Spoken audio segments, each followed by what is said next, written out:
Hi, friends. November is hard for a lot of people. The days are getting shorter, the weather is getting colder, and the holiday stress is ramping up. It's easy to feel overwhelmed. But today I want to talk about three science backed strategies that can help. They're simple, they're free, and they actually work. So let's dive in. Here's what people say this time of year: I'm exhausted, but I can't sleep. I'm stressed all the time. I feel like I'm just going through the motions. And here's the thing: you're not broken. You're not doing it wrong.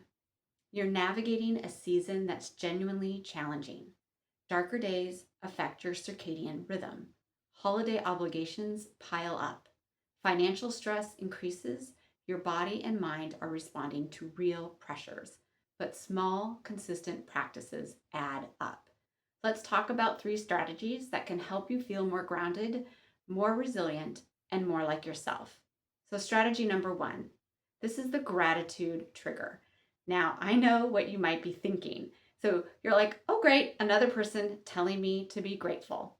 But hear me out. This isn't about toxic positivity. It's not about pretending everything is fine when it's not.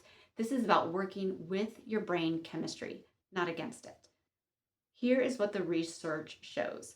When you practice gratitude consistently, even for just 2 minutes a day, your brain starts to change, literally change. Gratitude activates the prefrontal cortex. This is the part of your brain responsible for decision making and emotional regulation. It also triggers the release of dopamine and serotonin. These are your feel good neurotransmitters.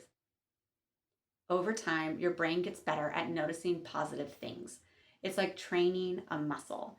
And here's what happens specifically with sleep and mood. People who practice daily gratitude fall asleep easier, they sleep longer, and they report better sleep quality. Why?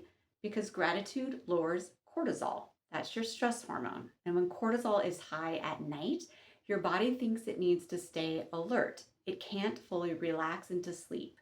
But when you practice gratitude, especially before bed, your cortisol is going to drop, your nervous system downshifts, and sleep becomes easier.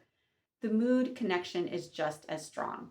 Regular gratitude practice reduces symptoms of depression and anxiety, not because it erases your problems, but because it helps your brain maintain perspective, even when things are hard.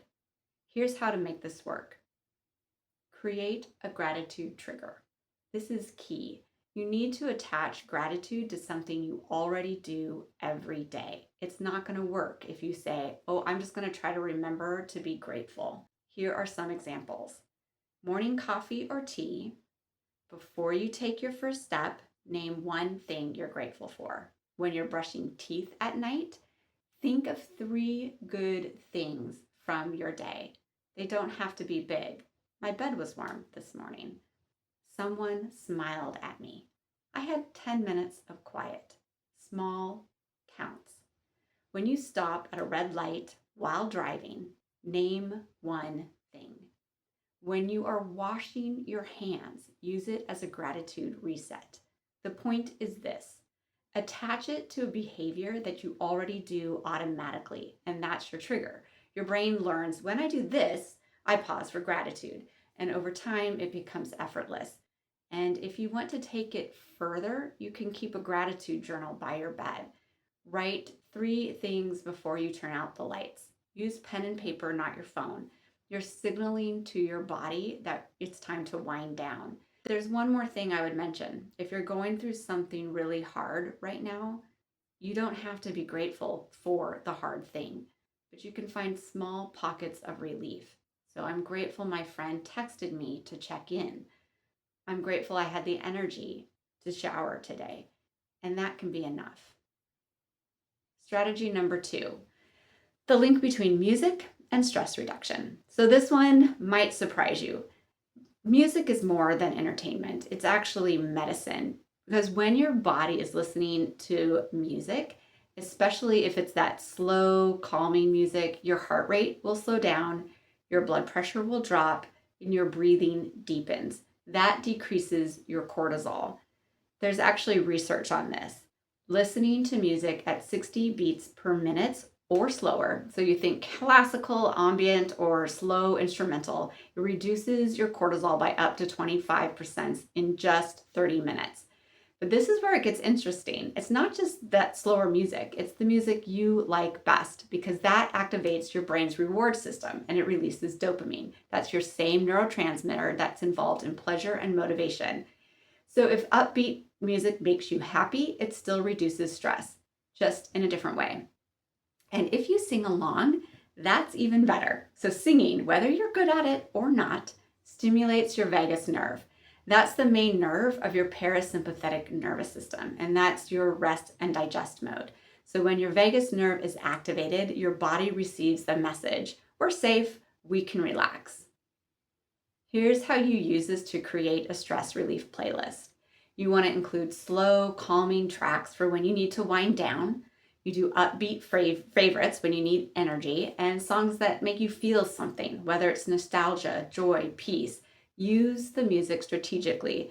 In the morning, it might be uplifting music to start your day with energy. During your commute, it might be whatever helps you transition. And during work, maybe it's some instrumental or ambient music because you need to focus. In your evening, you might want something slow that signals winding down. Sing in the car. Seriously, belt it out. No one is judging. It's a vagus nerve workout. Take a 10-minute music break instead of scrolling when you're stressed. Put in headphones, close your eyes, and just listen. This isn't about adding one more thing to your to-do list because you probably are already listening to music. Just be a little bit more intentional about when and what you listen to. Here's what most people don't realize. Gratitude and music aren't just nice ideas. They directly impact your sleep and your mood.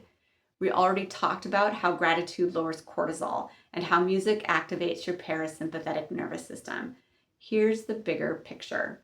Sleep and mood are intimately connected. When you don't sleep well, your mood suffers.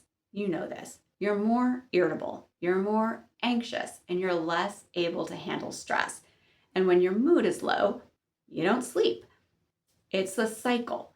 But what you do is you use that gratitude and your music to break that cycle. They give your nervous system tools to downshift, and they say it's safe to rest. Here is what the research shows specifically. Daily gratitude practice improves your sleep latency, so how fast you fall asleep, your sleep duration, how long you sleep, and your sleep quality, so how rested you feel. Regular music listening is going to improve anxiety symptoms, depression symptoms, and sleep quality, as well as overall emotional regulation. These aren't big, complicated interventions. They're small, accessible practices that are going to add up over time. So imagine this. You create a gratitude trigger while brushing your teeth at night. You put on calming music while you get ready for bed. You write 3 things you're grateful for in a journal. That's maybe 10 minutes. But you're giving your body multiple signals. We're safe. We can rest. Today had good moments. And over time, your sleep improves. Your mood stabilizes. You feel more equipped to handle what comes. So let's recap. 3 strategies to help you navigate the darker, busier, more stressful days of November. Number 1, the gratitude trigger. Attach gratitude to something you already do daily. Let your brain learn the pattern. It improves sleep quality and mood. Number 2, use music strategically. Create playlists for different needs. Slow music lowers cortisol. Your favorite music releases dopamine. Singing activates your vagus nerve. It's free medicine. Number 3, understand the connection. Gratitude and music aren't just nice to have. They directly improve your sleep and mood. Small, consistent practices compound. You don't have to do all of this perfectly. Pick one thing. Start there. Maybe it's gratitude while you brush your teeth. Maybe it's a 10-minute music break in the afternoon. Whatever feels doable. You deserve to feel good, even in the middle of a hard season, and these tools can help. If you found this helpful, let me know in the comments and tell me which strategy you are going to try. If you want more evidence-based tips to help you stay healthy throughout the holidays, subscribe. There's more coming every week. Thanks for being here and take care.